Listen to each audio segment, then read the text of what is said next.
You are listening to the Hello Sport Podcast. All right, welcome back to the Hello Sport Podcast. Thursday edition.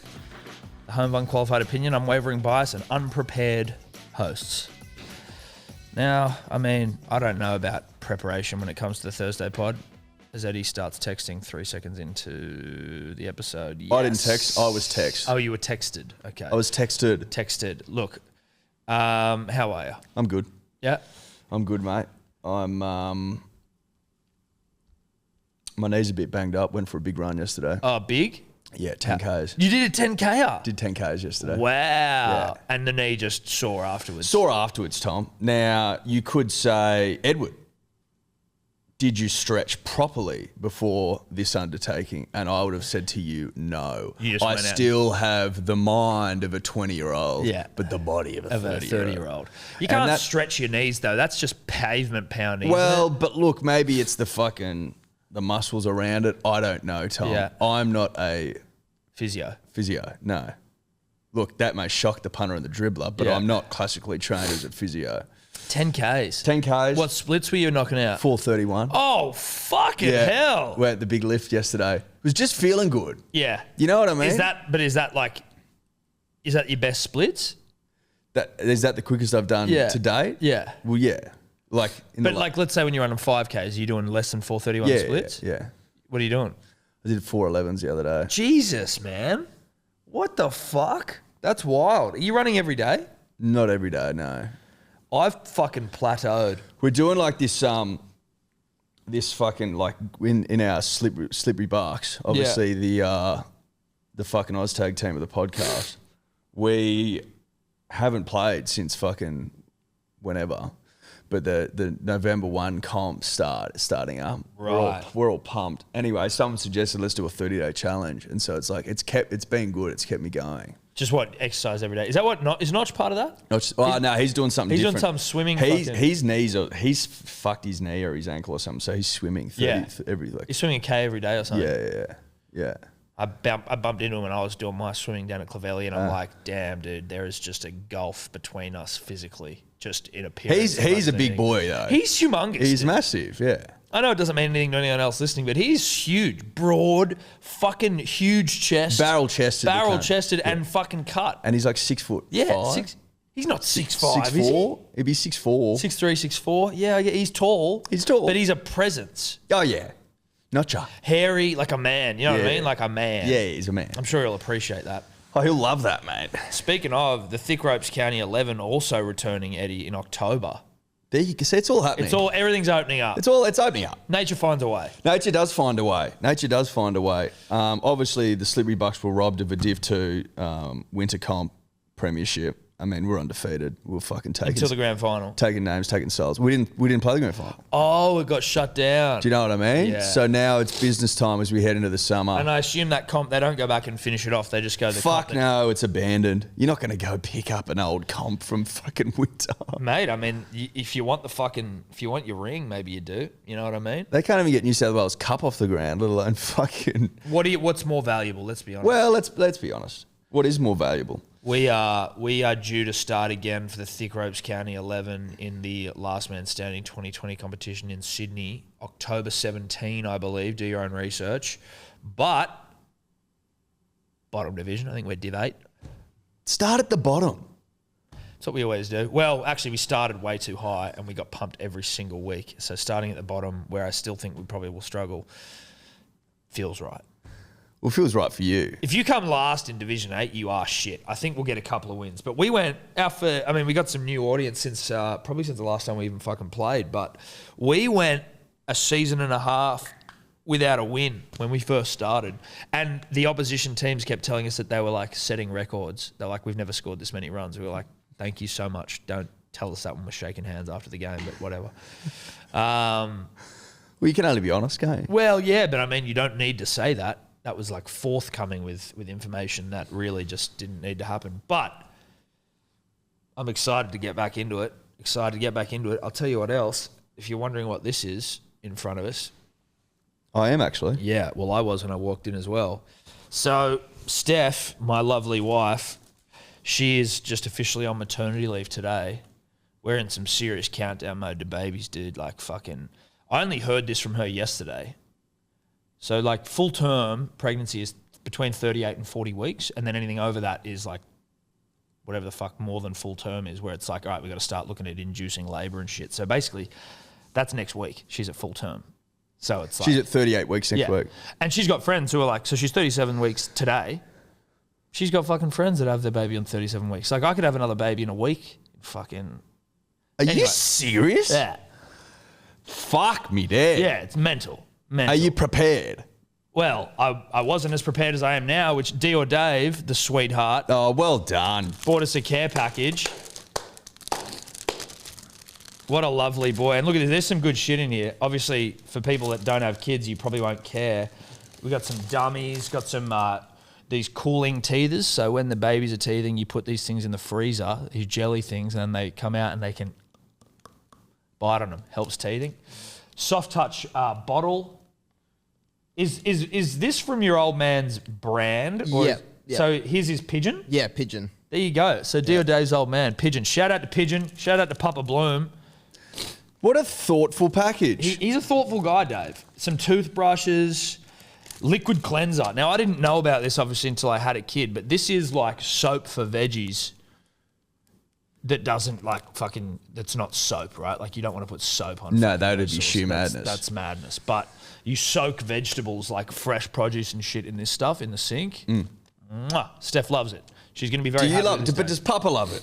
Well, Papa loves it because now I'm like... Because she loves it. Well, she loves it. If she's happy, I'm happy. Yeah. That's the way it is. Happy wife, happy life, which is so fucking true, dude. If they're happy, you just don't have a fucking care in the world. If they're pissed off, head for the hills. Do you reckon there's a counter to that? Are they like, happy husband, happy life? No. And if he's pissed off, head for the hills? No, I don't think so. Or do they lean into it and go, right, I can't, let's blow? Yeah, dude. I think I think they're down to throw if they have to throw. Yeah. More than anything, because... They love a stink more than anyone. More than anyone. I hate stinks. I hate them. I heard something once where, I don't know how true this is, but apparently men love routine. And so if we're fighting, it puts us off. Like we can't fight for more than like 24 hours. Otherwise it's like our routines are all at sea. Yeah. Get back to normality. I just want to cruise here. Yeah. Whereas they're like, okay, I can hold out. You want to stink for 3 months? I'll stink. We'll stink. Not a problem. No. Hold your ground. I fucking hate it. But I'm also very quick to either, if I fucked up, I prefer to, unless you really believe in what you're fucking in trouble for, like unless you believe in yourself, I am like, I'll hold out for 10 minutes and I'm like, I'll go apologize and just get this thing. I need to get back to normality as quick as possible. Back to normality. I fucking hate being in an argument. Then I guess sometimes when it's like, I'm not doing, like, sometimes you'll get in trouble, like it's not actually on you. Like they're just fucking, they're in the wrong.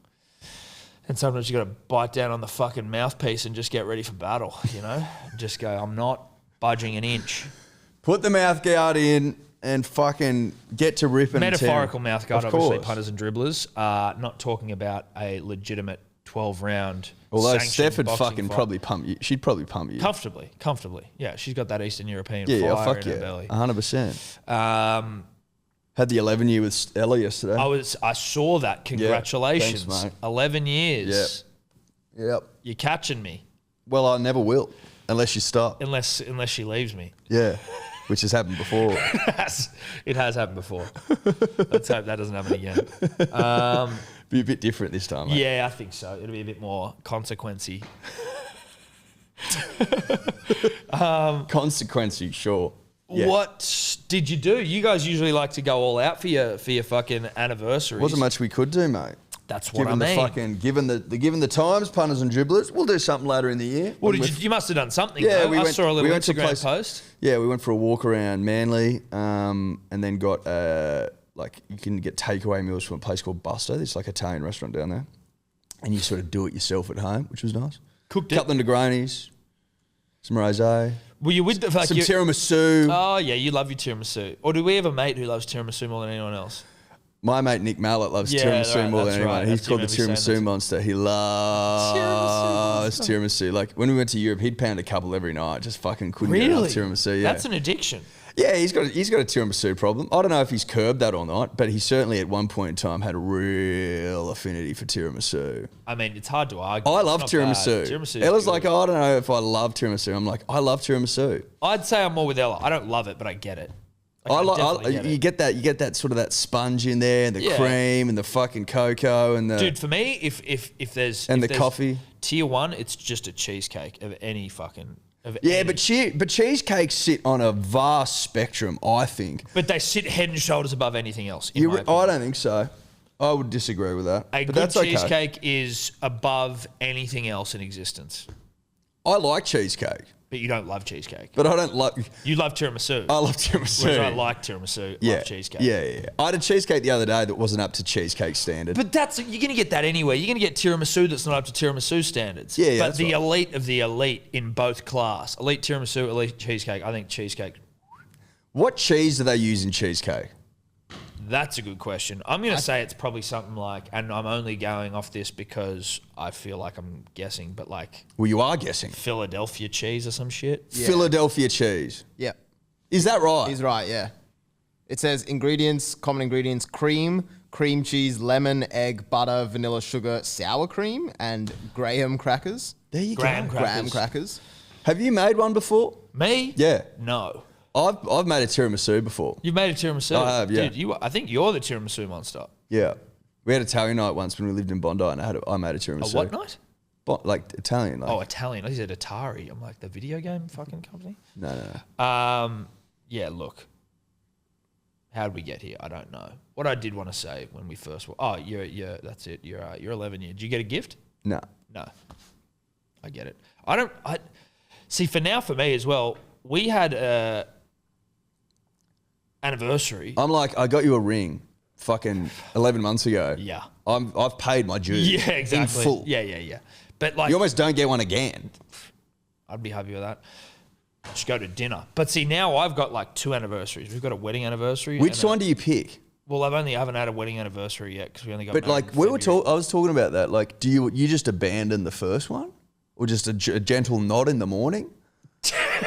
You know what I mean? Yeah, and then off you go. Just a nod. Happy sort of like, real anniversary, but then the wedding one. Because it's like, I've been with Steph for 13 years. Now we're just going back to 1. I feel like I've done a little bit more. That's fucking graft. I don't want to just... Well, you're not going to throw that in the bin, I'm are not you? just resetting my fucking scores. What? You can't reset, not after 13 years. That's a fucking long time to work, and then just for someone to come and go, oh yeah, no, now it's fucking 1. Yeah, we don't count that anymore. It's like imagine playing 13 fucking years NRL. They go, oh no, you've changed clubs. Sorry, it's fucking... That doesn't count. No, you played 1 season. Anyway, that's something for everyone to think about at home. Well, I think about that at home. Yeah. Think about that at home and how, of much of a pickle. Well, it's a pickle for people. It's Tom. a pickle. It's a pickle for people, and you don't want to be in a pickle. Never. Is that shit on my shoe, Eddie? Probably. I can't smell. Do I smell like poo? No, you don't. But I'm not ruling it out. No, I'm not going to address it. Tom. No, just smell it. No, I don't. Just think so. smell it. I need to know. No. It's not poo? No. Just a bit of mud. Mud. Just well, run it of has the been mill raining, mud. Tom. It has been raining. It has Are been we raining. in for a rain bender at the moment or not? Like, Well, I would say this. some people are saying rain bender, and I'm not sure where the say this. legitimacy of that. I'd say this, Tom. I'd say this. What would you say?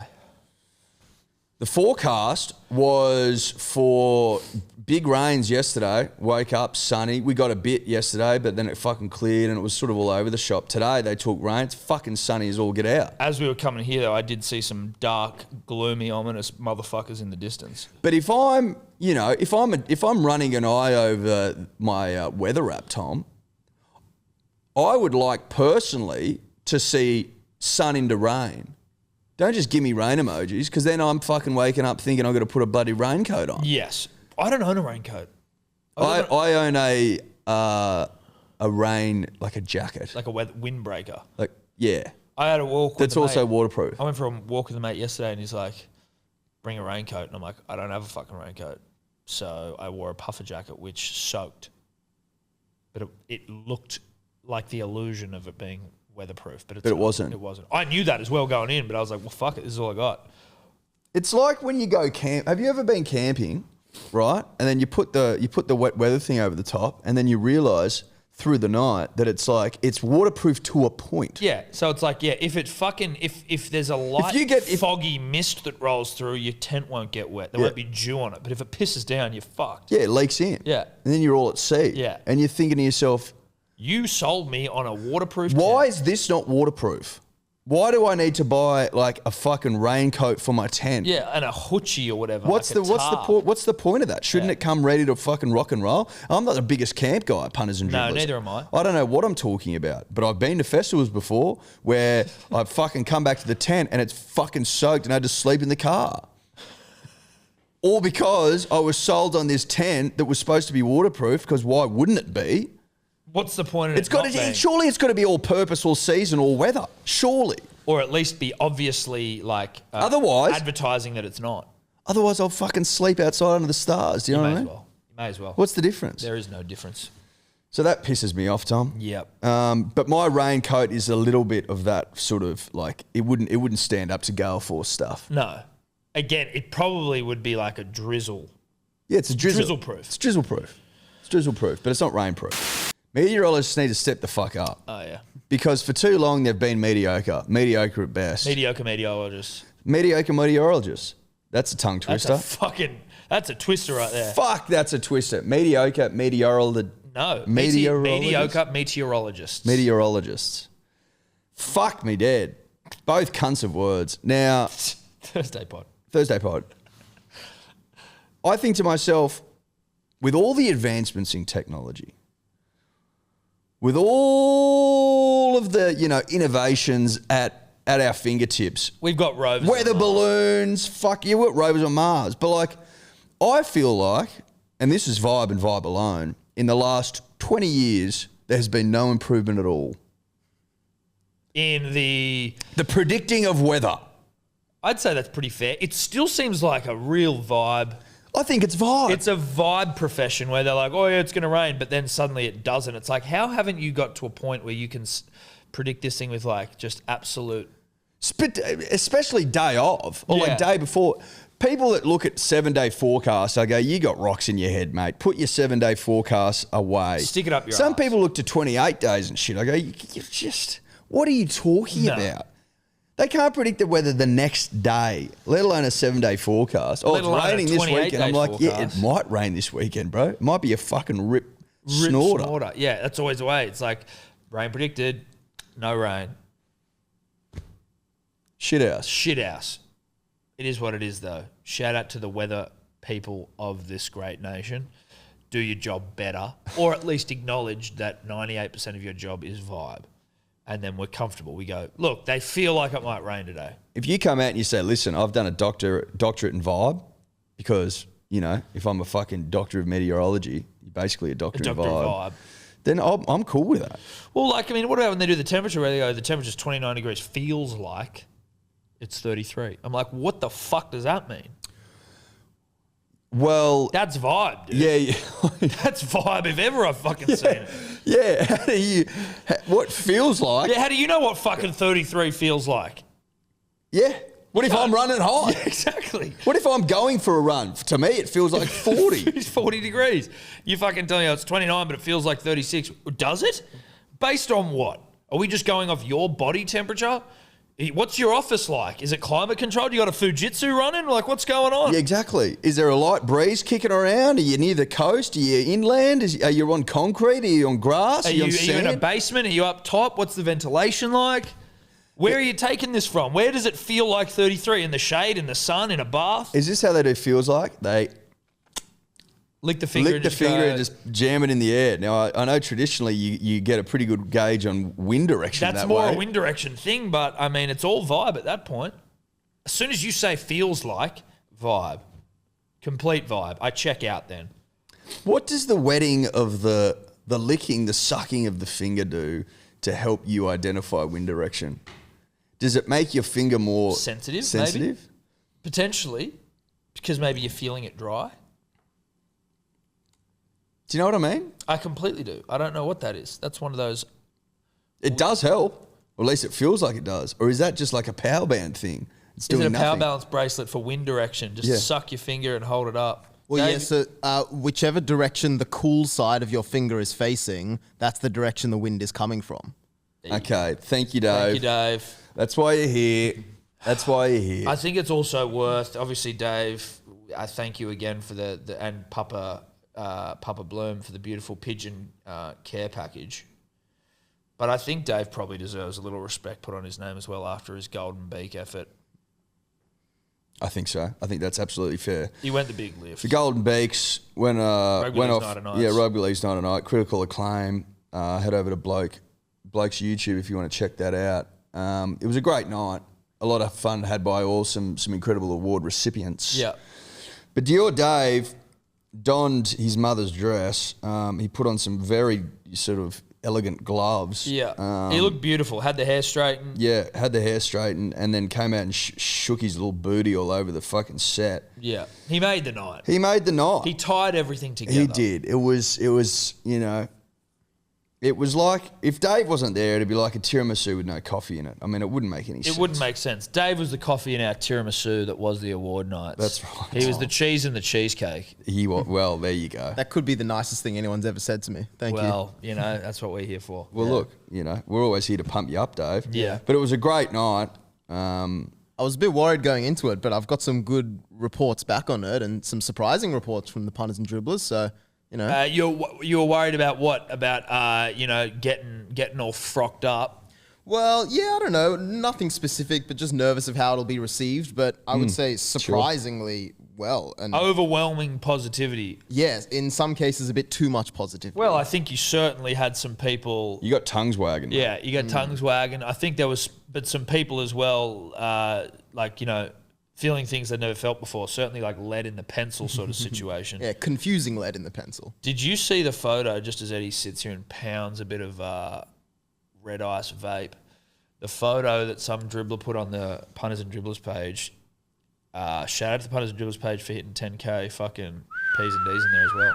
Love y'all. But it was he took a photo of you handing me the vape or me handing you the vape, and then put it like layered it with, what's that? Is it in the Sistine Chapel where like those two gods are like touching each other's fingers on the Yeah. roof of the fucking And so he's put us under there and like it on the top, and it just actually looked fucking hilarious. I might even try to find that and put it up on the old IG. It was very good. Very good stuff. But the Golden Beaks was fantastic. Tommy Turbo obviously capping off the all-time greatest season. Well, he actually said it meant more to him winning the Golden Beak than it did winning the Dally M. Well, look, I think it put into context the season where it was like, holy shit, I won the Wally in Origin. Holy shit, I won all of the awards for Manly. Holy shit, I won probably the RLPL Player of the Year. Fullback of the Year at the Dallies. Now I've got the Dally.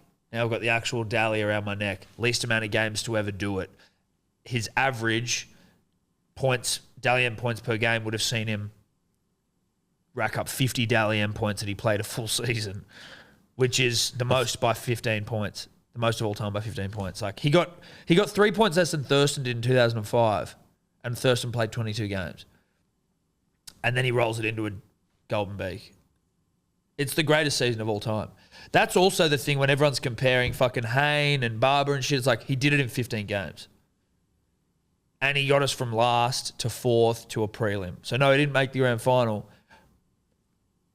But he did it in 15 fucking games. But it's pretty fucking impressive performance, let's be honest. And everyone craps on about Hayne and shit making the grand final, but they lost. So, you know, you didn't win the grand final. No. So does it really matter? Does it really matter, Tom? Grand final upon us, though. It's good stuff. There's a lot going on. There's a shitload going on. Did you see Rusty? Benji reckons he's going to go around again. Does he? Fuck. If he wins, he better retire. Well, apparently just the taste of grand final weeks just got him fucking hocked up again. I can understand that. You know like, what I you're mean? on 16 years without a taste of it, and then you're back. You're like, why would I want to give this shit up? Why would I give this You're up? a long time retired, but do you want to go out as like a fucking... You go to champion, or you can just go around it again for another season with South. Finish like, fucking 5th or 6th or... You know what I mean? Is like it the same? An uneventful season with South. If he loses, I mean, who knows? It'd be cool. Did you see that Rusty Crowe's given Isaac Luke... Bell ringer duties, but he's man. called it his 250th game. He's I'm pretty sure I saw that in a tweet. He's like, congratulations to Isaac Luke playing his 250th game this weekend. Like, is that why he's done it? No, because he's not playing. No, I know. But he's saying, he's giving him the bell because I think probably because he's like a South diehard. He missed out on the grand final. The way I read it in an article, and Dave can look this up, was more around Rusty being like, you're the bell ringer. Yes, he is the bell ringer. Yeah, he called him like the Prince of Redfern. Yeah. But he's not the official bell ringer for South. Whenever they play the grand final, they ring the bell. No, I know. But what he's bestowed that honour upon Isaac Luke. Yes. For this game. And he's calling it his 250th game for the club. But what I'm trying to say to you, Tom, is he the bell ringer now into perpetuity? No. This, no, I don't think so. That's the way it read to me. He's the bell ringer forever. Well, until he passes. Dies. Well, obviously he can't be ringing the bell once he's no longer with us. Or maybe he can. He can ring it across the void, but like. But will anyone hear it?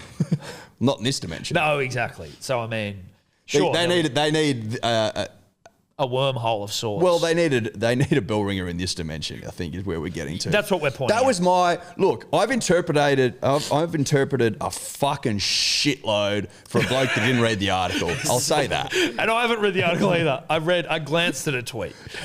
I glanced at a heading, and it's what I got from it. Isaac Luke ringing the bell into perpetuity. That's what I got from it. Do you reckon the majority of people's opinions these days across the board, across every fucking topic, are glancing at headlines now? Like, no one reads articles, surely. I read, unless I bought the paper, I don't read many articles online. No. Unless the headline's really taken me. And then usually it takes you get in and you've been woolpooled. Yeah, you've been completely and utterly So woolpooled. it's like, why the fuck would I click on this article? But, well, that's half the reason. A, I don't want to be hoodwinked. But B, it's funny then that I'm fucking gleaning so much from a headline I know is clearly bullshit. Yes. You know what I mean? Because that's sort of what you have to do, because you're like, it's either behind a paywall I'm not prepared to pay for. How many times have you said, this year alone, did you hear about thing? Oh, I didn't read the article, but I saw a headline. 90% of the times I remark about anything at all, it is, I didn't read it, but like, Dave, can you fucking... Because I think I saw this. Can you look into it? I do find when it comes to at least sports journalism, I read cricket articles. Yeah, so do I. I don't read rugby league articles anymore. That's a good point. Yep. I love reading cricket articles. There's nothing I love more. Because they're jam-packed with stats. That's what gets my dick hard. Analysis from like Malcolm Knox or something. Yeah, Malcolm Knox is a fucking... I like Malcolm's cricket writing. Yeah, Sometimes who's the Australian guy? Craddock? No, he's not Australian. He's telly, isn't he? Yeah. He's really good. Writes books. Not Gideon. Gideon Haigh. Yeah. Yeah. So there's a few. I like Gideon. Cricket journos are probably the biggest fart sniffers in the world. But they're great writers. But they're phenomenal. But they're great writers. They're poets, dude. That's the difference between the rugby league writer and the cricket writer. The rugby league writer is like... The rugby league writer's like New Idea, men's, women's. Yeah. Really trashy shit with a really trashy writing style. And it's like, this is grade 3 stuff, but I'm reading it because it's salacious as fuck. Whereas the cricket writer's like poetry. It's elegant. It is. It's beautifully like written. It's like Shakespearean. Yeah, fuck yeah. Oh, shit, yeah. Because... it's not about, old mate tried to put his dick in his teammate's player's wife. You know what I mean? Yeah. He was seen. Or they come out and they play tough footy. Or Ivan Cleary's fucking getting bitched by Wayne. He was seen at a 5-star restaurant swiping his cock across people's plates. Cricket writing's more about like the history of the game, play, the nuance the elegance of the fucking, the tactics. The tactics and shit. 5 days of test cricket, is the captain getting it right? All that shit. And you've got like former test captains, you've got Warney, you've got these journos, you've got like so much shit to consume, and it's like, I am so horny for the summer of cricket. It's just fucking fantastic. Like, I think, well, look, I know I sort of brushed you aside in terms of like, is it going to go ahead? But, and this again is going only off Kevin Peterson's fucking of South African played for England fame, who was saying that he if they have to come down here in quarantine, like, fuck that. Yeah, dude, it's a problem. So when are they bringing in the 7-day quarantine thing? 7-day home quarantine? Soonish. I think it's in October or November, because my sister's meant to be coming back from New York for a bit to sort of meet new baby. and she's been fucking like peppering us like, oh, it's fucked. She's like, if I've got to quarantine in a fucking hotel, I'm not doing it. It's like $3,000. It's like, fuck that. For 2 weeks. Yeah. So they are really looking at it. I just think fucking, if we're all vaccinated and shit, why wouldn't you? Well, it depends when because they'll need to be down here pretty soon. You'd think so, wouldn't you? They'll need to be down here to start of November. Well, I guess they would. You'd need a month to acclimatise. You got to play the A side. You got to play you got to get your eye in, Tom. Yes, but they could be I agree. You don't with want to jump off the plane and start playing on Aussie pitches. Well, you'd be in a big fucking. You'd be in a big fucking world of trouble. hurt. But I mean, because of the unprecedented nature of the times, maybe you just have to jam pack your preparation a little bit. Possibly. I wonder if that's why they've moved the test. The first test to... It could be. It could be as like a fuck, we're going to be cut. Well, but didn't they move that before our second outbreak anyway? I can't remember. I think they did. I still think that was more to do with us than Yeah, I COVID. think that it was more you and I just calling for it. And call for it we did. Yeah. But, yeah, I mean, the journalistic approach between the sports is worlds apart. Both Worlds beautiful, apart. both wonderful, but one is Men's Women's Weekly and one's almost like 50 Shades of Grey. Yeah. One's like an international bestseller writer, sort of, Did you see Oprah's book club. some dribbler and punters and dribblers put up like every time fucking Andrew Johns has been wrong this year in his predictions?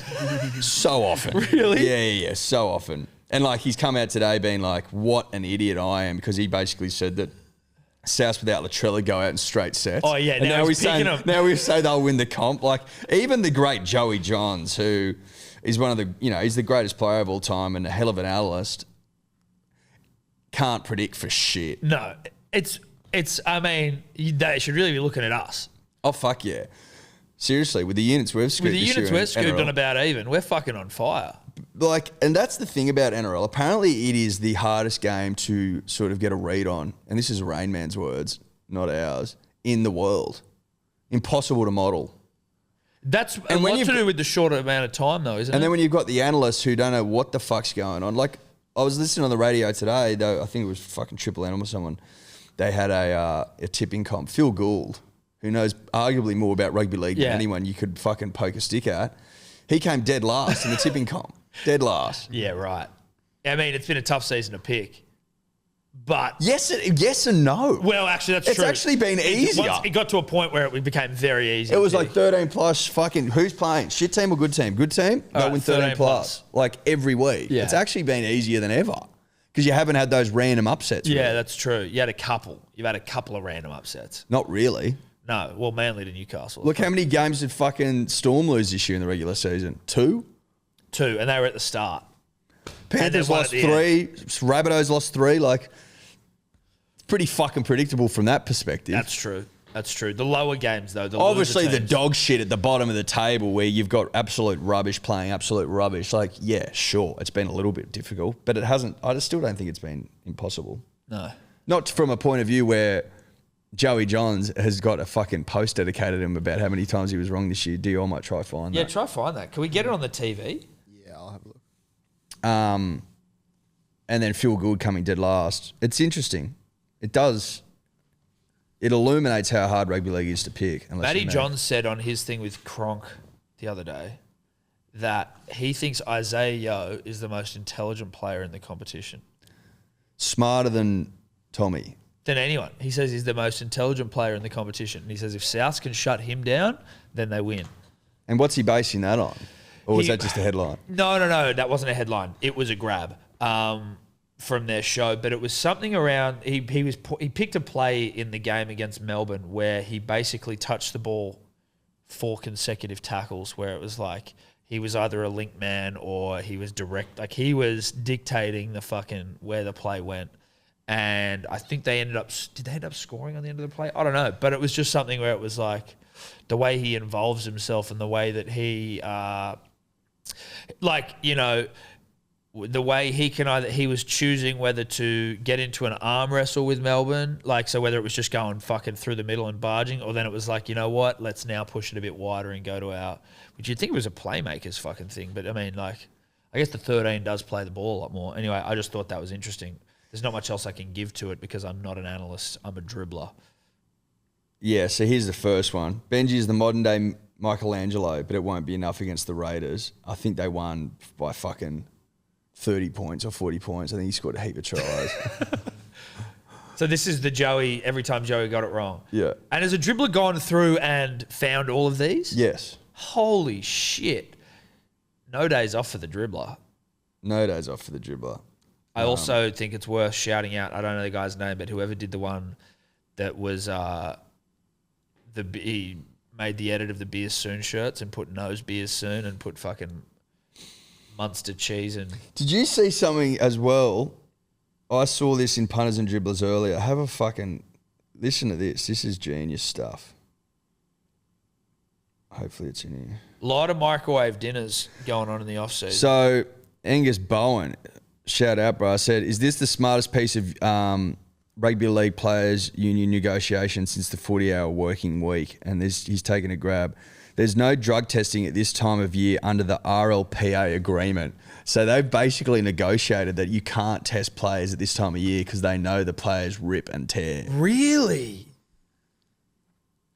Did they really? Yeah. That's fucking insane. I think it's reasonable. I think it's fucking reasonable. But are they saying just for like illicit, or you can't test them for fucking... that'd be illicit for sure. No. Asada and shit would be able to test them whenever they want. Because haven't they also, Dave, aren't they now trying to bring in hair follicle testing? Yeah, I read that. Yeah. Because of the microwave dinner situation? Yeah, but that would be in season.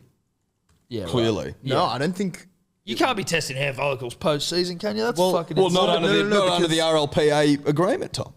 Because the thing is with with hair follicle testing, and it says somewhere here, let me just get the quote, but like it can detect like, drugs that like are essentially 3 months old with hair follicle tests. So even if they're testing them like near before the start of the season. What? Rack will turn up 3 months later. Is that what you're telling me? That's what I read somewhere. Dude, there's going to be so many players coming back to preseason smooth as fuck. Just Veet moose their entire head and eyebrows. Go the fucking Ben Cousins route. Yeah. Shave off the eyebrows, the fucking eyelashes. Wasn't that a genius move by a fucking wily Ben Cousins? It just looks like an egg. Yeah, he just goes, righto, test me. Yeah. Try to get a hair off this body, mate. He came in bald. Try find a hair. Good luck. Good luck. No, I haven't been doing drugs. But you're smooth as an egg, Ben. Well, fuck, it's a new fashion statement. Well, you know what? I wasn't in the mood for eyebrows today. Sorry. You would have been wiping sweat out of his fucking eyes. I've got alopecia. Are you sure? I can see hair growing back. Nah, dude, I've got alopecia in the off-season. So this is another one from Joey. South Sydney destined for straight sets finals exit. Well done.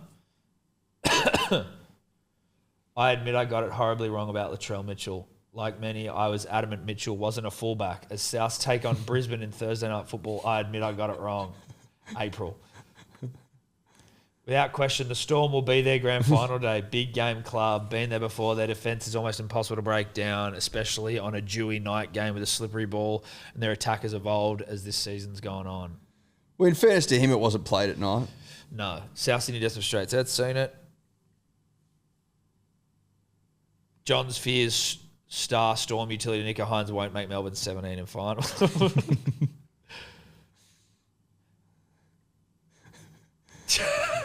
John says it's too early for Slater, Thurston and Smith to coach Maroons. He's not a fullback. Andrew Johns believes Latrell won't excel in number 1 jersey for South. This is the last one. Manly can reach the grand final, but Penrith can't. The week off is a huge advantage for the Rabbitohs and the Storm. The Seagulls can overcome it, but the battered Panthers are in trouble. Look, so Joey's been on fire this year. Joey's been on fire, but when you're the GOAT, when you're the greatest player of all time, people don't tend to mind as much. No. You'll get paid out for it, sure. Listen, it's opinion, but his is qualified opinion. Yes. Whereas ours is unqualified. So And we're usually more correct. we usually funny? seem to get it right. Isn't that funny? Make of that what you will. Make of that what you will, punters and dribblers.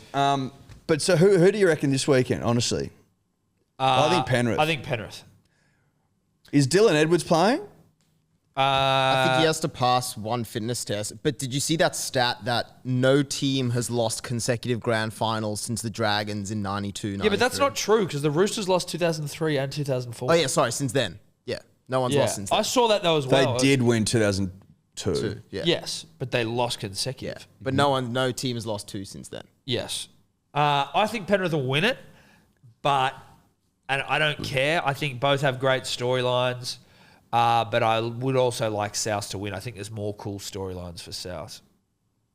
But it's a good spot for like a dribbler who's not a fan of either team because you can just sit back and like any outcome's pretty good. Like as in you can just sort of enjoy it. Yeah. We don't have to fucking sit through another Storm premiership. Did you watch the SAS show, don't you? Yeah. Did you watch it last night? Yeah, fucking oath. Did you see Sam Burgess talking about how they thought he had fucking multiple sclerosis? Yeah.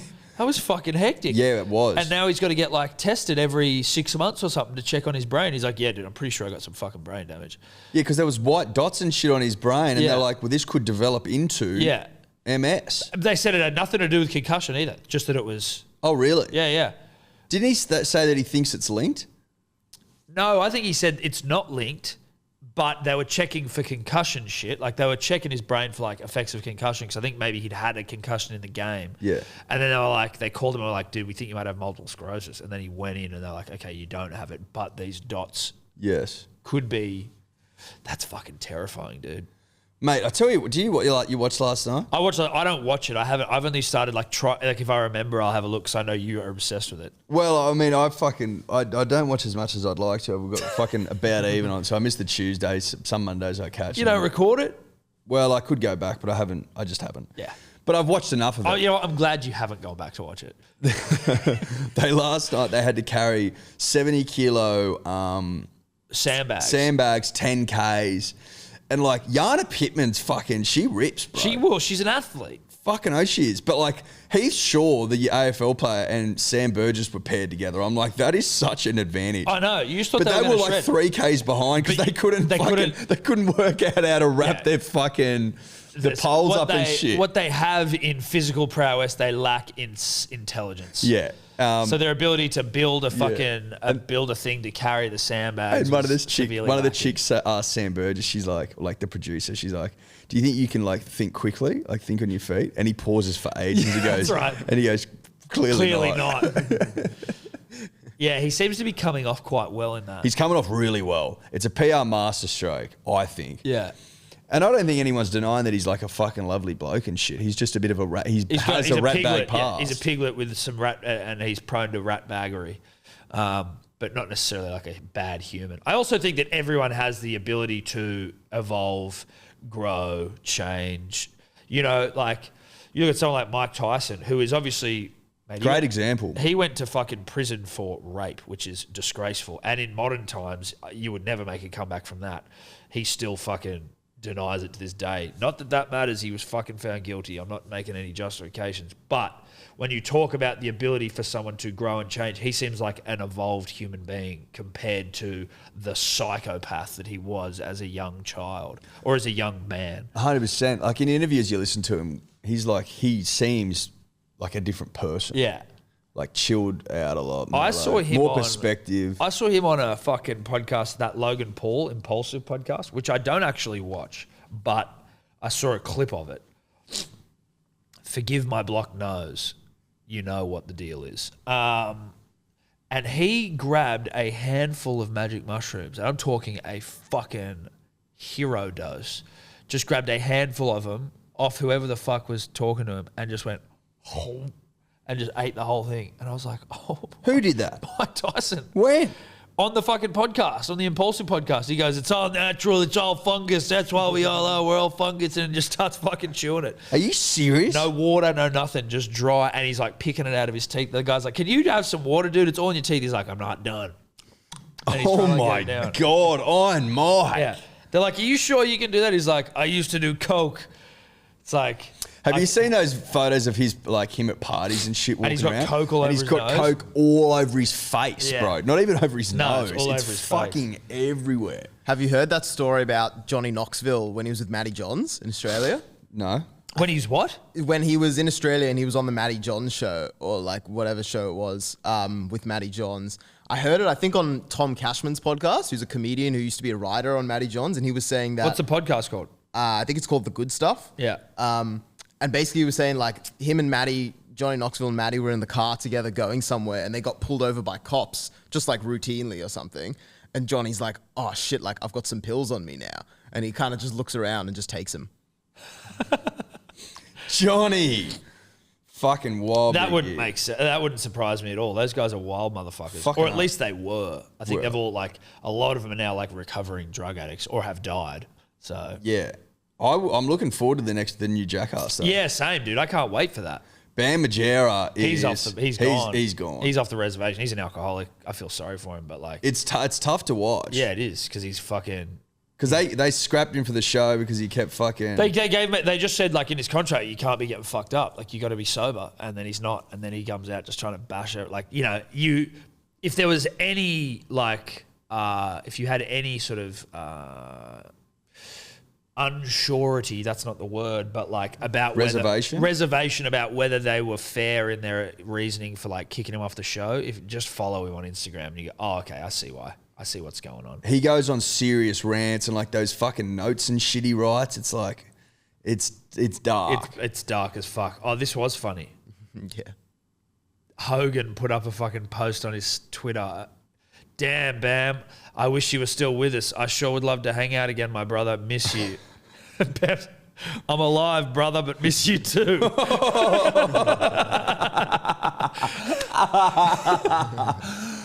Has he got him mixed up with Ryan Dunn? I guess so. That's either a phenomenally fake tweet. No, or it was real. There was like articles. Yeah, about I remember what seeing it as well. happened. Fuck, Hogan still had some guns in that photo. Fuck, he's got some pipes on him. That's there. old, but still. Yeah, Like, well, look at Bam in the photo, dude. He's like... his arms are the That's size what of you Bam's head. forget about how young those Jackass guys were. When Yeah. they, like, ascended to fucking... Humongous heights, yeah. humongous heights. Like, Bam was like 22, 23. Was he? Yeah, Knoxville was like 27. 20, No. Yeah. They were young, bro. Look that up. How old's Bam? And then when was Jackass? 2000? Yeah, we'll just look up how old they were when it started, yeah. But, and they were part of, like, what's crazy about Jackass is that they are, like, quite culturally significant. You know what I mean? Like, it's not just a dumb reality show. No. It's like they were a culturally significant thing where it was like this generation of young kids who don't give a fuck. Yeah. Doing this crazy shit. Like, they were the first sort of people that anyone ever, like, doing what they did. Like, there was nothing else ever like it, really. And it completely took the world by storm. I remember being a kid, sneaking out of my bed. There was, like, in Barrel, my sister's room, but she'd, like, gone away. She might have finished school, or she was, like, she wasn't living in the house, but she had a TV in her room. And so I would get up at night and I'd sneak into her room and then close the door and flick on her TV, and like I knew Jackass was on like fucking 8, you know, whatever channel at night, channel 7 at like 10 or 11 at night, and I'd watch it like, and you'd just be like, this is the funniest fucking shit I've ever seen in my life. Like a genius idea. And now they're like fucking, you see them now, you're like, dude, they are old men. Johnny Knoxville's like 50. How old were they? Yeah, Dave? so Johnny Knoxville is 50 this year. Bro, So he was 30. Yeah, no, 29. Yeah. 29, yeah. Jackass aired in 2000. He was 29. Ryan Dunn was 23. Bam was Kids. 21. What? And Steve-O was 26. Wow. And you're the kings of the world, man. Kings of the world, bro. Everywhere you go, everyone knows you. Everyone wants to party. Like Brad Pitt was doing shit with him. Remember when they kidnapped Brad Pitt off the street? Oh, yes. Jesus Christ. That's like, and Brad Pitt was one of the ones where they were in monkey suits in LA, like fucking running around. Yeah, like yeah, Brad yeah. Pitt was one of them. Yeah. Like that's how big these fuckers were. Like the biggest stars on the planet wanted Yeah. to do shit with them. Like everyone wanted to hang out with these guys. It's a fucking... It's Johnny Knoxville's brainchild, isn't it? I don't know, actually. Where did they find Bam and Steve-O and shit? No, well, so like Bam was doing stuff already with his crew that were called CKY, Camp Kill Yourself, I think. Yeah. And that was out wherever he lived. So there was like little small pockets Little of them pockets, doing this sort yeah. of shit. And then there was a skate magazine. Like it was sort of coming together of these, of like worlds. They found Steve-O. He was like a clown or some shit. Really? He was a clown. The first thing he ever did on camera was that goldfish, where he swallowed the goldfish and then he vomited it back up and it was alive. But for the longest time, you're going, that goldfish isn't coming back up. And he had to keep sculling water and then like throwing it back up into the thing. For anyone, Oh my God, if bro. you haven't watched all the Jackass, you gotta go back. You've got to go back. It is the fucking best, dude. That's why I'm so pumped for this new show. Yeah. Jarch was telling me that apparently, like, they're all going, this is better than Dude, the have you old seen stuff. the one about the guy with the shark? So they've got some new cast members, obviously, because some have died, some are old. It's like you need some young, fresh blood to do some shit. Yeah. Dude. Well, they're 50 years They're old. old as fuck. Dude, there's one, and there's a video of it on YouTube. So they've got this new guy called Poopy. Poopy.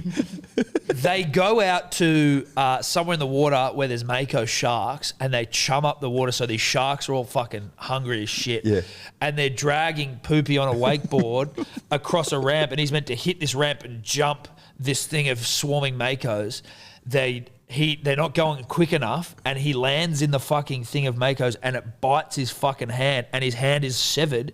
His hand is dangling off and he has to get, like, he's lucky it only bit his arm, but it bites his arm and it's thrashing it and you can see it and they're all like, holy shit, Poopy's dead. Oh my Poopy. Poopy gets dragged out of the water. How old's Poopy? Dude, he's in like his 30s probably. Yeah. Poopy gets dragged out of the water. Fuck, I got the video. Do you want to watch it? I don't. It's fucking gross. Do you want to watch it? Yeah, put it on. put it on. But try just get to the point where it happens. And he's got to have multiple surgeries and fucking his hand is like fucked. Like it's not like a recovery. His hand's fucked. Oh, his hand's done now. It's like it's still there, but it's like It's not. It's a shadow of itself. it's not what the hand used to be. Yeah. Should we get headphones, Dave, so we can hear? If you want. Or do we just want to see this video? Yeah, just see this bit. Okay. I'll skip to it. Oh, Poopy's Here. going way too slow. Poopy! Bruh. Look at this. Oh! Dude, that's his hand hanging off. Oh!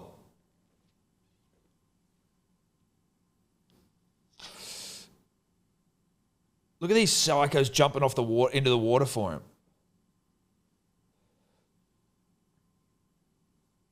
Holy shit. Oh my God. Dude, yeah. Enough. That'll do. Yeah, I don't want to see anymore. That'll do. Is this for the new movie? Dude. Oh my God. Yes. When's it come out, Dave? Oh, look. I'm pumped. Yeah, dude, I can't wait.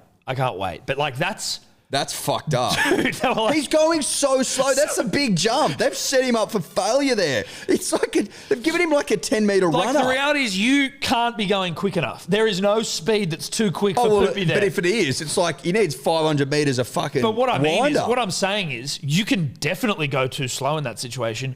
I don't care if you overshoot the landing, Poopy. Just make sure you don't land in the sharks. Yeah. So if I'm Poopy, I'm going. Oh, you're saying you can't go too quick. There's no too quick. Like fucking pedal to the metal, please. Yeah. I don't want to fall into the Mako shark pit. Yeah. That's madness. So February 4, 2022, they've got the list of guest appearances, which is pretty go. sick.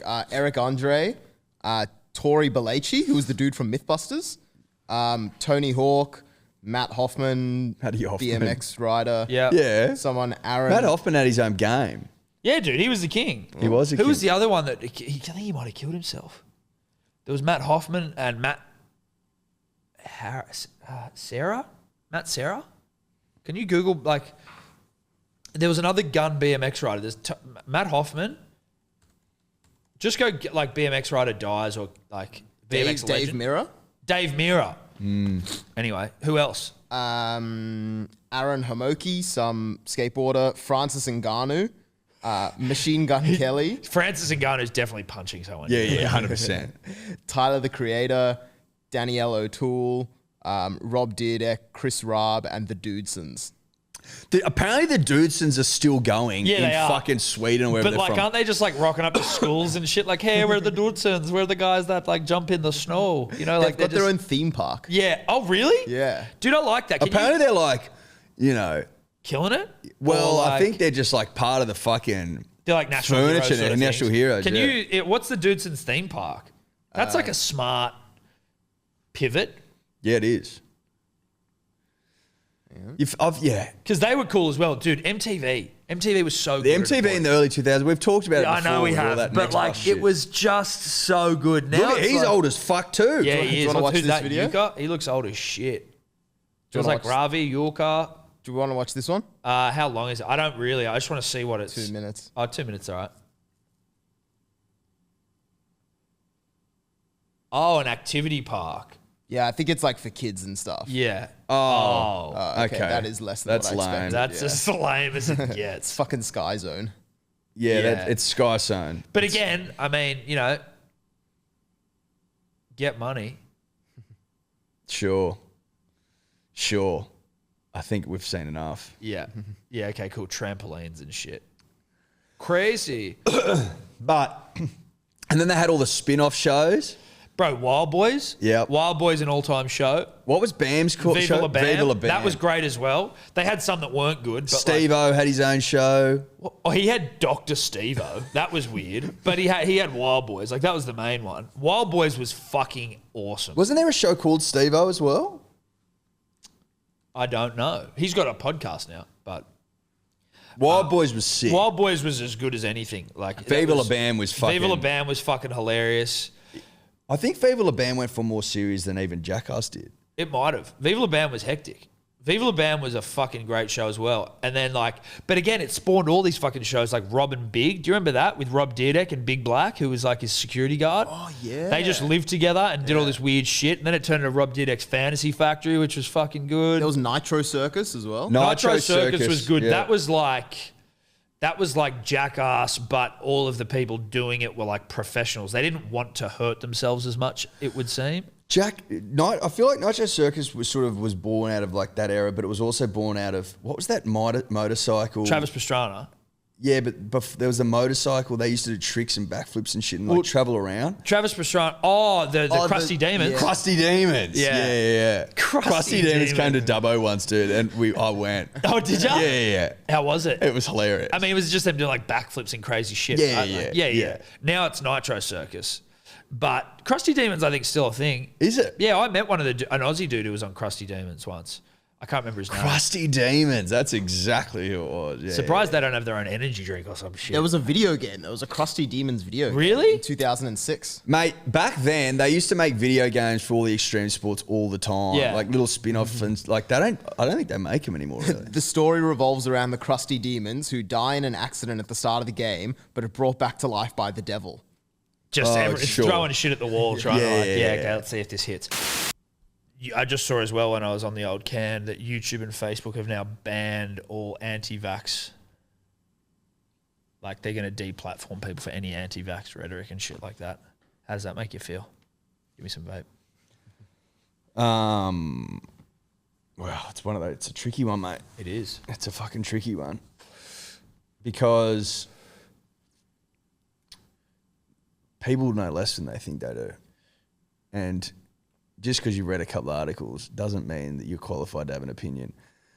Which is why it's like it is tricky. Like, yeah, it's not you're curtailing freedom of speech, sure, but You're also, I would ask, some people look for influence. Like if someone speaks to them and their information resonates with people. well, it's like confirmation bias. You're Yeah. looking for people to exactly. confirm the thing that you think. But 100%.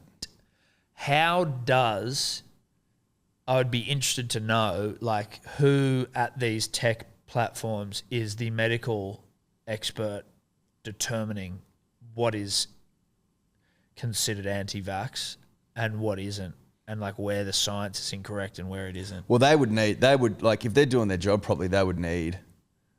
There's no way they're doing their job properly. No, but I'm saying if they were to, they would need like A professional fucking epidemiologist there. they would need someone who, like a third party. Yeah.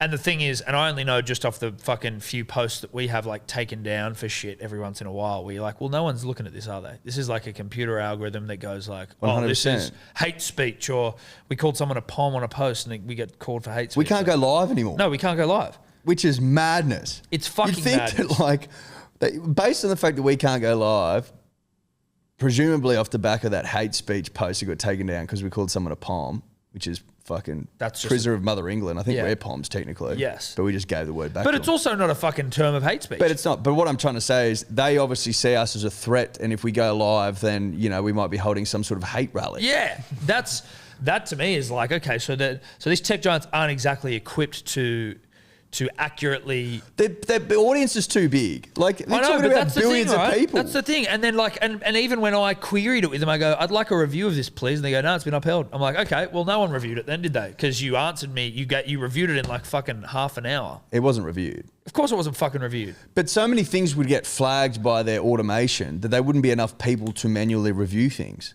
That's the problem then with, I think, having a blanket censorship of fucking anti-vax rhetoric as the term, because where does anti-vax end and begin? Because obviously we know what anti-vax is, which is like the vaccine's fake, fucking I get microchipped, all that crazy shit. But then there's someone talking about, maybe just like why they haven't taken the vaccine, or, you've got your Rogan ivermectin shit where he's like, this is something that I take that's helped. Like it sort of leaves no room for someone to talk about something that may also work. Yeah, If there is something out there that also works. I'm not saying there is. I think that Double vaxxed.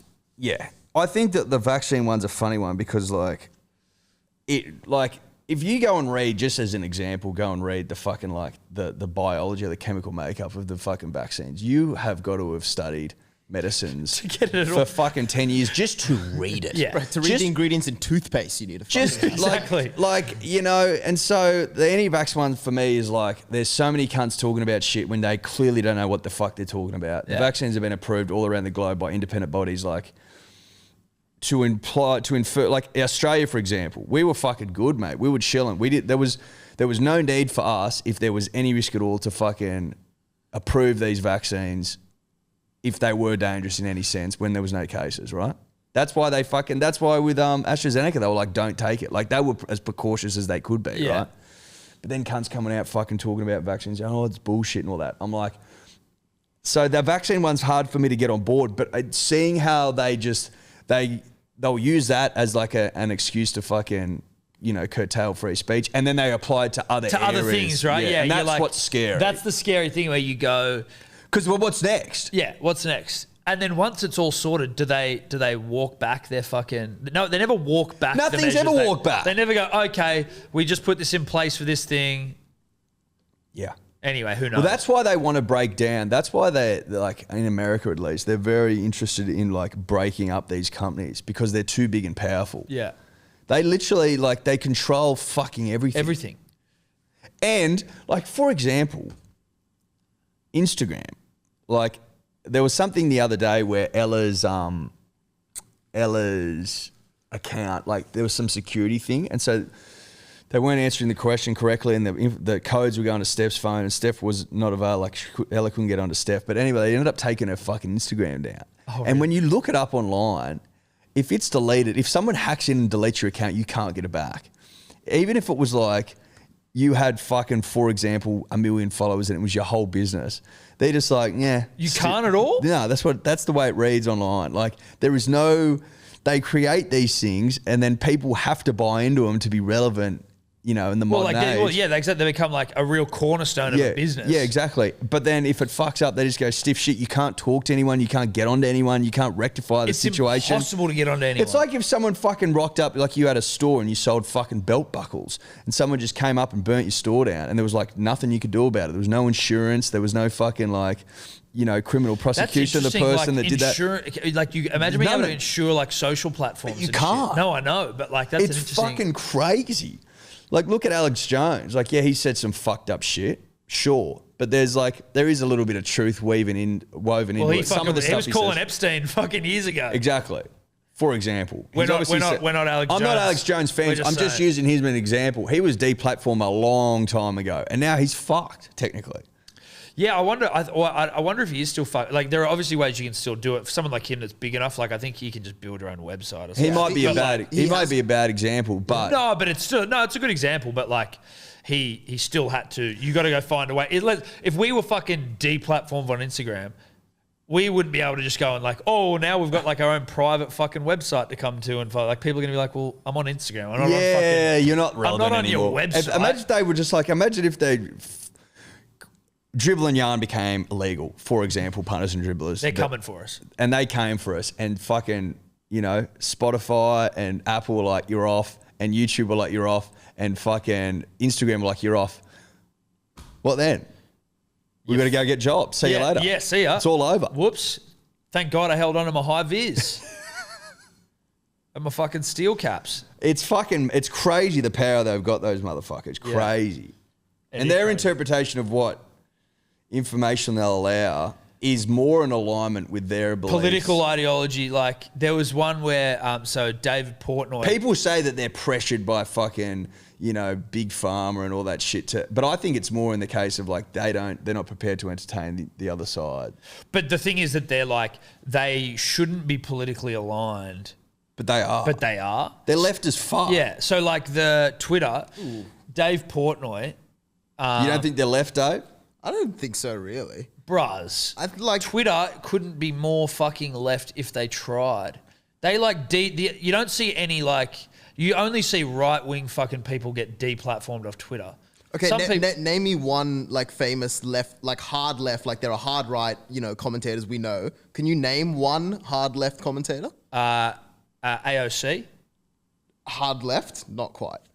She just voted to support military funding to Israel. She's been completely like centralized by the American She's certainly system. maybe she's becoming more central, but she's been like the leftist queen for the longest Well, she time. has, but that's the thing. She's like this leftist queen. But she's a fraud. But she's like all hard left people are ultimately. And I'm not right, but I certainly see. I think hard left and right, they're all fucking frauds. No, but that's because you don't see proper hard left, like traditional Marxist communist people getting airtime online. You see these like crazy right wing people who have like white supremacist views, but you don't on really Twitter, get. I don't know about. I'm not really on Twitter, so I don't know about Twitter. I'm just talking about like in the media generally. I think the fringes of both are dealt with relatively, but I think that the more centrist right, which is still fucking right, are far more harshly treated by large tech platforms and shit. Like you get that. So Dave Portnoy, who is the head of Barstool, he put up a photo of AOC who went to that Met Gala ball and she had on her dress "Tax the Rich." That was part of the thing. And then Dave Portnoy was like, oh, tax the rich just after I go to this humongous ball that basically celebrates richness. Yes. Tax the rich, right? Even though I'm here schmoozing all these rich cunts. He just put that up as an opinion on his fucking Twitter with a photo of it.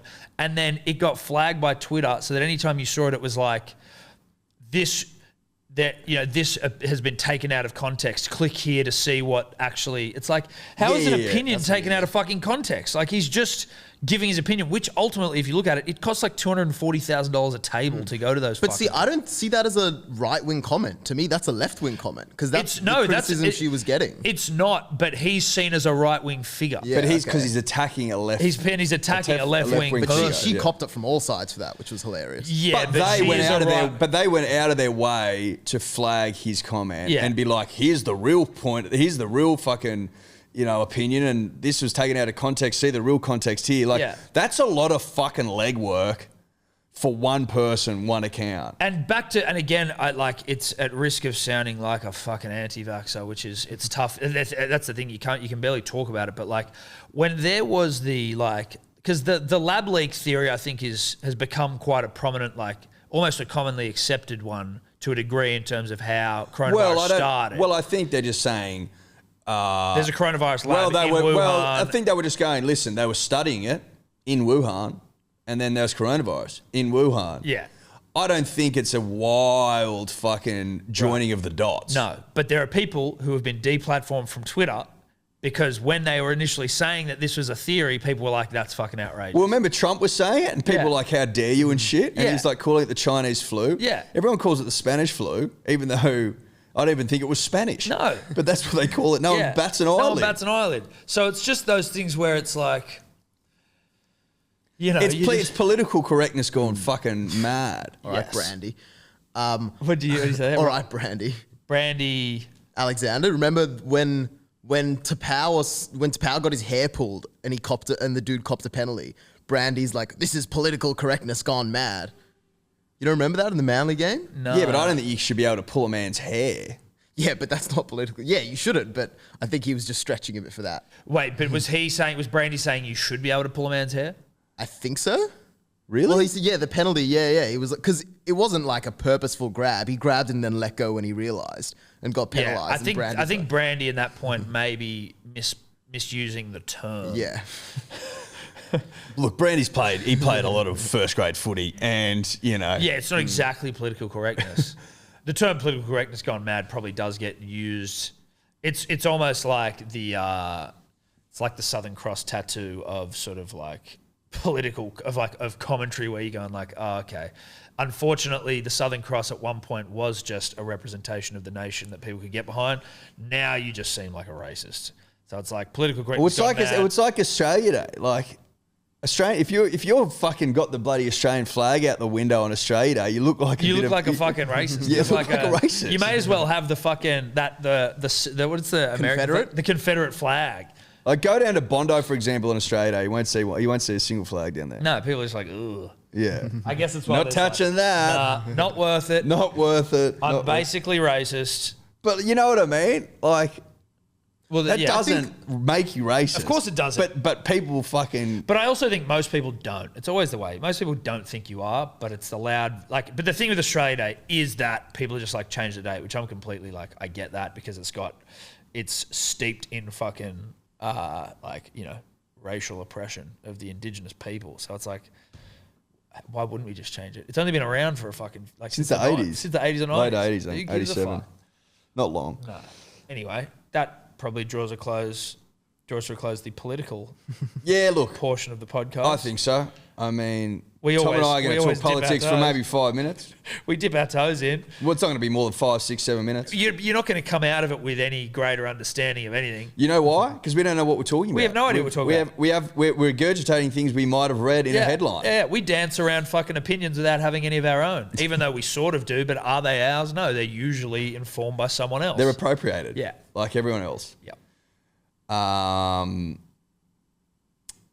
So there's that. there's that. We buy that. We put it to one side. We put it to one side. We wrap it up like Dave's lovely gift basket there, and we leave that as it is. Are we starting our own political party of dribble and yarn? Potentially. Would people support a political party that was just pro dribble and yarn? And that's all it was. The dribble and yarn party.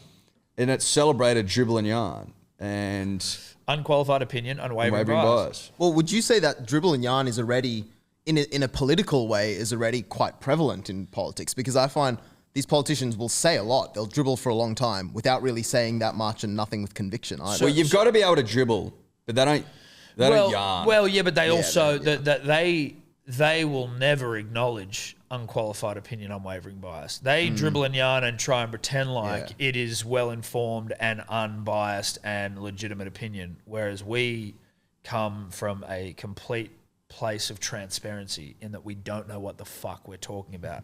Whereas the Prime Minister, for example, we're back in political spheres, he doesn't know what he's talking about. He's a fucking dead shit dribbler. Like they all are, essentially. And so when they start telling because you they're things, public servants. they aren't though, are they? No, Isn't that such a fucking because they poorly used term? But we pay for them, right? Yeah, they aren't serving us. Every time they do an interview where they don't answer their question, they dance around it. They should be dock pay. Yep. That'd get them fucking talking. Bro, is it true, Dave, that these and again, this goes across all fucking left, right, Liberal, Labor, that they've been getting pay increases over the pandemic? Yeah, probably. I'm pretty sure fucking Dan Andrews and Gladys, Why? Because they're working too hard. oh, sorry. Doing their job for You're doing once. your job. You've been called upon. While fucking hardworking Australians are just locked in their house, you guys are getting pay rises? Well, not just that, but the New South Wales government has been refusing to rock up essentially I don't even know if they're back yet. I mean, Oh, as in to the house or whatever. for sitting sessions I kind of get that. I remember seeing a few weeks ago, but Then all again, the where other in- parties like Labor and all the crossbenchers turned up, but Oh, really? yeah, and there was no mandate saying they were deemed an essential service, so they were allowed to work. But anyway, too political. No, but I mean, I get it. But yeah, I think They're all fucked, dude. I think we can all agree politicians get paid too much. And that they're all fucked.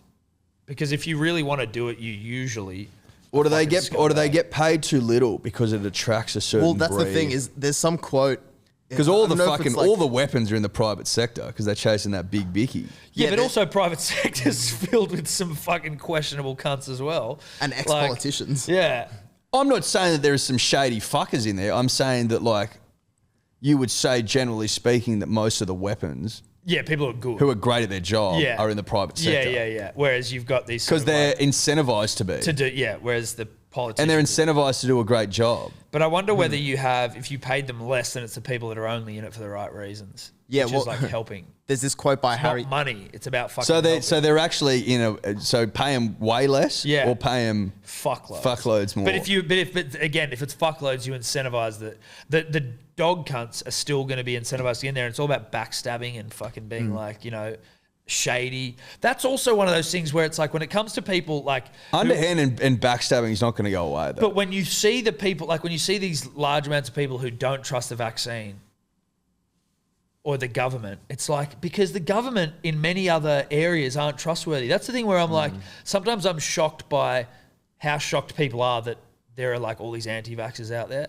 Like, because... There isn't that many. No, there's by not the that way. many, but like, okay. I think New South Wales is on track to be like one of the most vaccinated places yeah.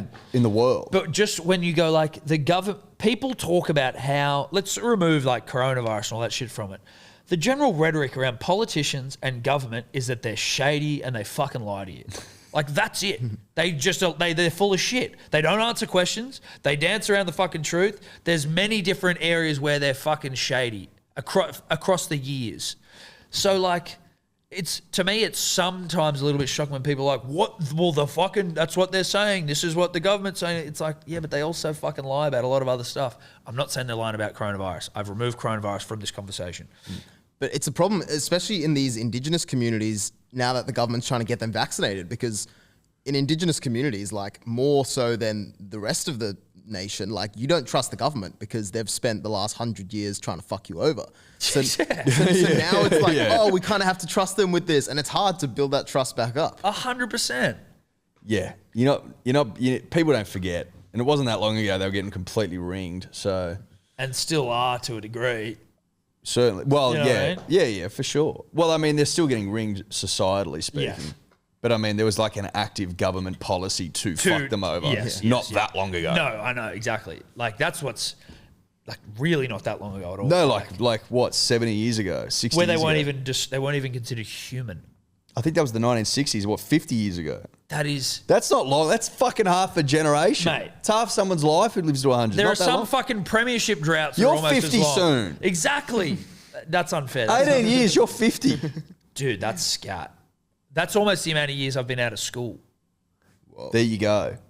So you are... I'm almost 50. You're almost essentially, 'cause 50. that flew.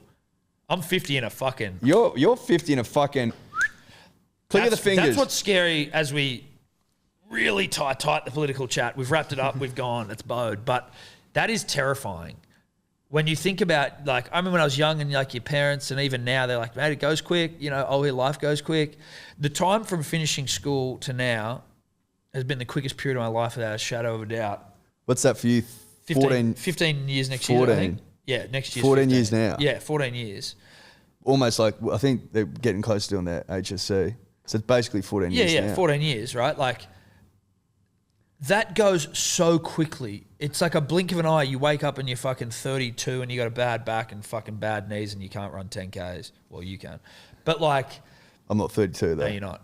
But to think about it when you just put it in those terms, where it's like I'm fucking 50 in 18 years. You are, dude. In 8 years, I'm 40. And you're like, it's not like life Well, is done. you're same time period, you're 46. In 14 years, you're 46. I'm 46. Oh my God. Like, and for anyone, right? Like, it just goes, it goes far quicker, even though, you know, there's sort of like different planes, right? Like from a real like top down level, it goes fucking quick. But then when you're down on the ground, you're in it right now and like a day can take ages. It's weird. I tell you what do go quick, weeks. Weeks fly. Days go quick, but then there's also like slow days sort of, but weeks weeks are consistently moving like fucking. When do you think the weeks started getting quick? Because weeks weren't always quick. Weeks got quicker. I think weeks get quick when you've got like a routine and you're busy. Yeah. But I reckon the week didn't start getting quick for me until maybe like 24, 25. I think when we left uni, when I got a full-time job, I think is Week when the week started fucking going. rip. Yeah, because before that, like you'd get up at fucking. We didn't do anything. No, we didn't do I anything. think back about what we used to do during the day, and I'm like, didn't we get bored? We just got bent, I think, dude. But do you know what I mean? Skateboarded, played video games. Like get up at 11, play fucking video games, get stoned, maybe do like fucking maybe go to uni, but probably not. Probably not. Go get a fucking case of goon and then go again. But like. Some days you do nothing at all. But maybe, and that's why the weeks went slower because you were just fucking. Because like I think nothing. about like doing nothing on a Sunday, right? If you're hungover, and then like the anxiety that I would get from doing that back to back days. Like if I did Monday, I got up and did nothing. Fuck all. Yeah. And Tuesday, I got up and did absolutely because there's like something all. you're trying to work towards shit now, I guess. Yeah. So it's like you feel like you're just sitting in one You're spot. guilty, yeah. Even with like just with But back then you were comfortable to do nothing. And you didn't know what you wanted to do. because you didn't give a fuck. And you didn't care. But I wonder if you're doing a job you hate, whether it takes a long time. Possibly. Like whether a week is slow if But you you've hate done what you're doing. well. Yeah, well, but like the days would take a long time. How long did were the weeks still quick when you were on the tools? I can't really remember. The days were long. Like you clock watch during the day and you're like, fuck, mate. Like I'm on this jackhammer for another fucking 5 hours. Or like even the last half an hour was probably the longest part of the day because you're like, fuck, all right, am I going to go yet? Like, can we go? What the fuck's going on? I've got to sweep some shit. Like those moments went long. But I don't know, like I never hated it. If you fucking don't like the job you're doing, I just wonder how, like whether it's because if you're enjoying it, it sort of goes quick. But even now, like Hello Sport and About Even and all this sort of shit that we do, like I can finish a day and I've done a fuckload and I'm still stressed that I haven't done enough. Do you know what I mean? Like there's something about if you were sitting there doing nothing or just like taking a day to just do nothing, you're like, oh my God, wig me out. Yeah, I think that's the difference. But yeah, I used to do absolutely nothing and there was not really a care in the world. But then the cares come. The cares come. Responsibility. The more responsibility you get, the more it just sort of...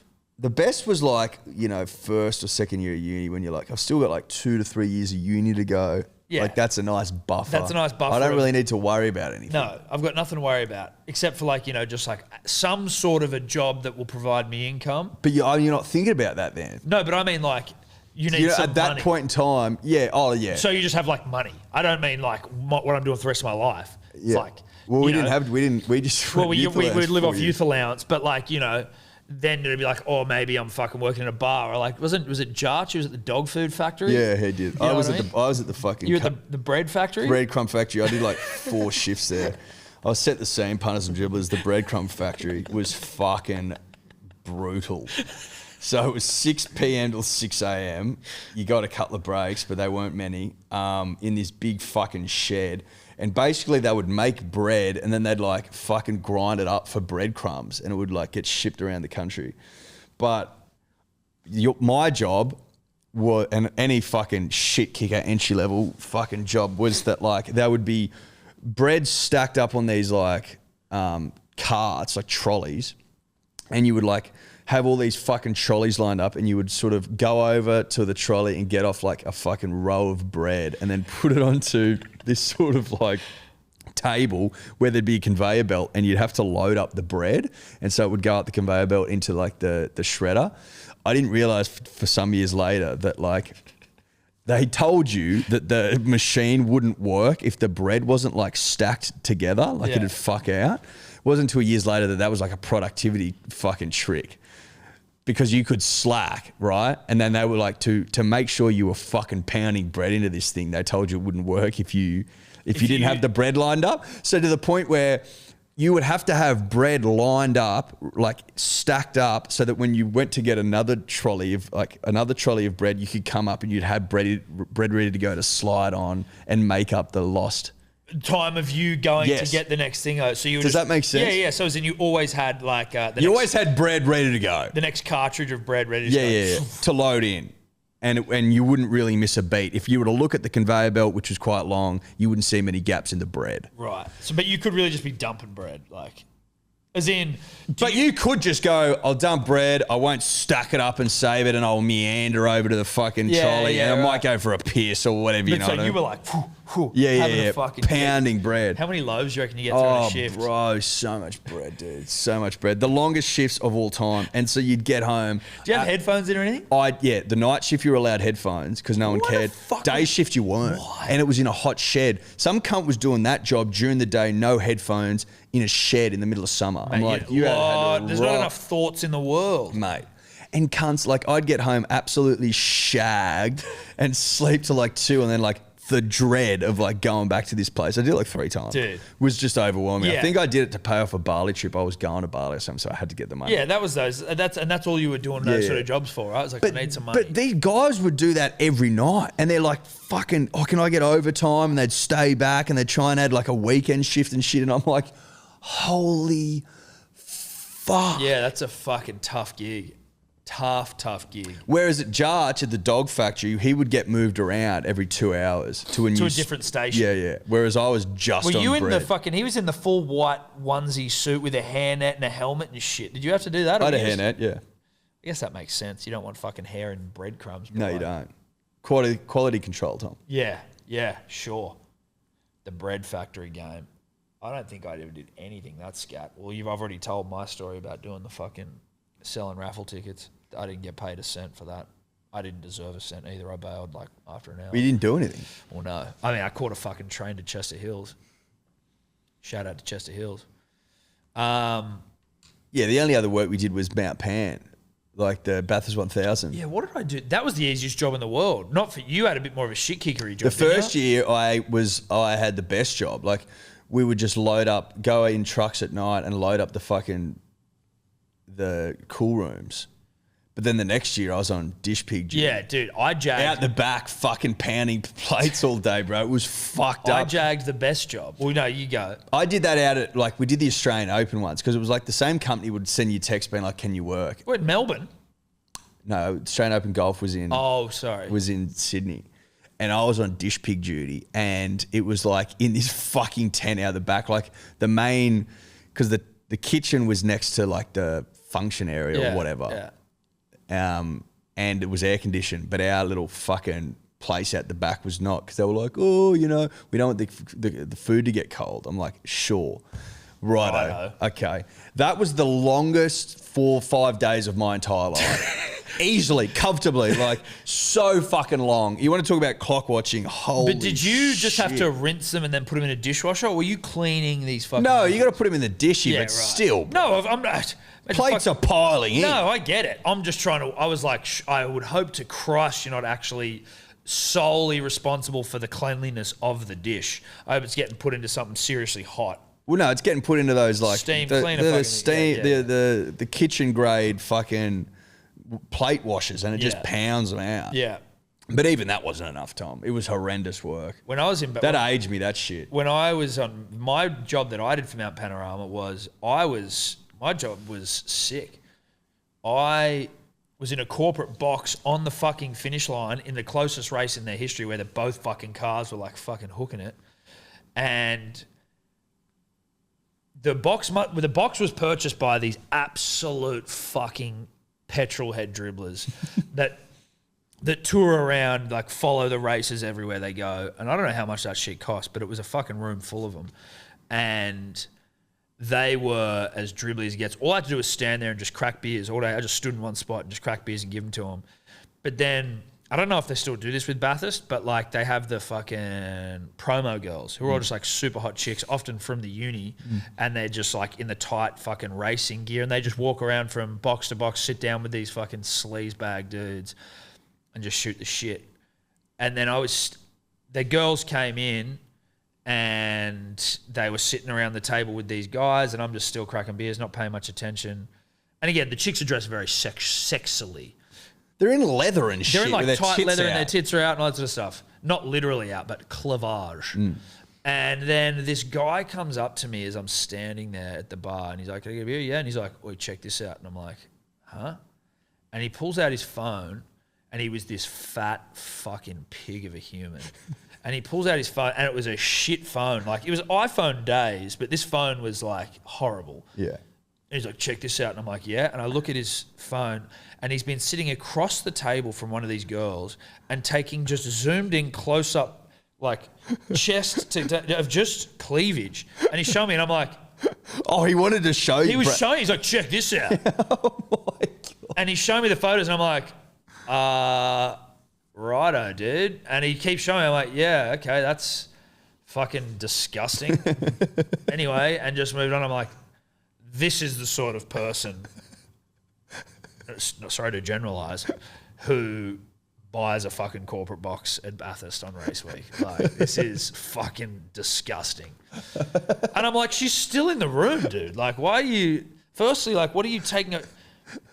It's just cleavage photos. But like, you've been sneaking them across the table on your fucking 4 megapixel phone, yeah. Dude, just go to Pornhub, dude. Like, what are we doing? Oh, my God, bro. Dribblers. Race week is just the king of the dribblers. I love it. I absolutely love it. Yeah. Anyway.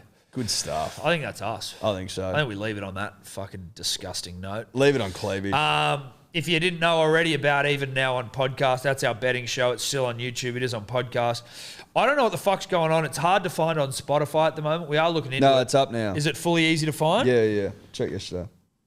Dave, can you go to your Spotify while we're here, assuming you have it, and just search About Even? It's not. Okay. When you search About Even, Hello It comes Sport, up with Hello Sport and yeah. About Even announcing. It doesn't come up.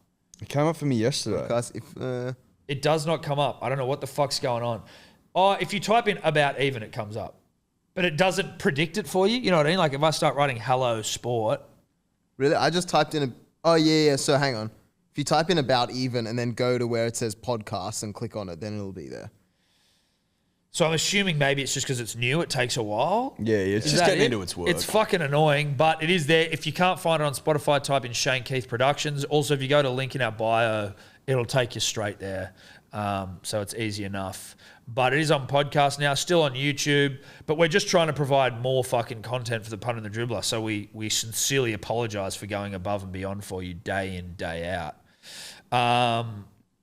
But I think that's us, right? Eddie? I think so, mate. Hell of a show. Hell of a show. We'll see you on Monday. Bye-bye. Anyone who thinks that we stop when rugby league does is a fucking idiot. We don't stop. We roll. Test cricket is Test cricket. my favourite sport. So there you go. We'll see you then. Could you two just not talk anymore?